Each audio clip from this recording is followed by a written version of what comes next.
હવે એટીએમમાંથી પૈસા નહીં અનાજ નીકળશે। આ મોટા સમાચાર સામે આવ્યા છે, જ્યાં હવે પૈસાની જેમ જ એટીએમમાંથી અનાજ ઉપાડવાની સુવિધા મળશે।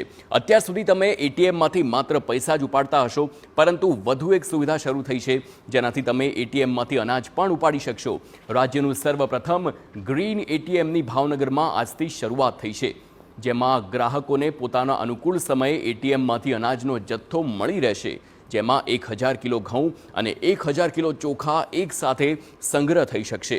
આટલું જ નહીં, પરંતુ ત્યાં ગોડાઉનની પણ સુવિધા ઊભી કરવામાં આવશે, જેમાં 4 થી 5000 કિલો અનાજ સંગ્રહ કરવામાં આવશે। અને આ એટીએમમાંથી રાજ્યના કોઈ પણ રેશન કાર્ડ કે જેમને અનાજનો જથ્થો મળવા પાત્ર છે તે અનાજ લઈ શકશે। અનાજ એટીએમમાંથી સરકાર અનાજ સગવગે કરવાની ઘટના પર પણ બ્રેક લાગશે।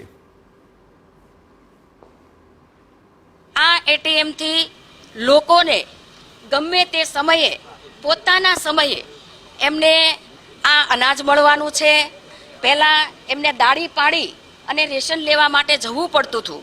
આજે આ ગ્રેન એટીએમ છે, એના દ્વારા ગરીબ છેવાડાના લોકોને એને દાળી નહીં પાડવી પડે, પોતાના સમયે એ અનાજ લઈ શકશે।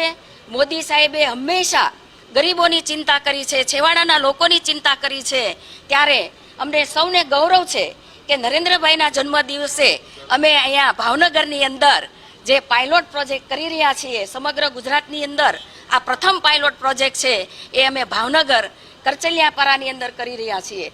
આ એટીએમથી સામાન્ય નબળા વર્ગના લોકોને જે અગાઉ નાની મોટી ફરિયાદો આવતી હતી કે વધારે મળે છે, ઓછું મળે છે, નથી મળતું, આવું જે બધી ફરિયાદો આવતી હતી, આના કારણે હવે 1 ગ્રામ પણ ઓછું અનાજ મળવાનું નથી।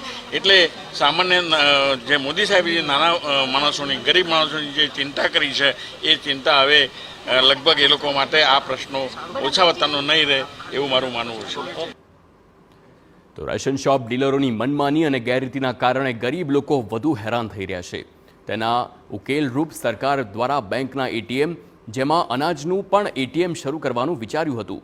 ઓરિસ્સામાં આ પ્રકારનું એટીએમ છે, પરંતુ તે મશીનમાં ઓછો સંગ્રહ છે, જેથી કરીને હવે લોકો તેનો પૂરતો ઉપયોગ નથી કરી શકતા, જેથી વધુ જથ્થો સંગ્રહ થઈ શકે અને વધુમાં વધુ લોકો તેનો લાભ લઈ શકે, તે માટે અનાજ વિતરણના કેન્દ્રીય રાજ્યમંત્રી નીમુબેન બાંભણિયાએ પોતાના મત વિસ્તારમાં ગુજરાતનું પ્રથમ ગ્રીન એટીએમ ભાવનગરમાં શરૂ કરવાનો પ્રસ્તાવ મૂક્યો।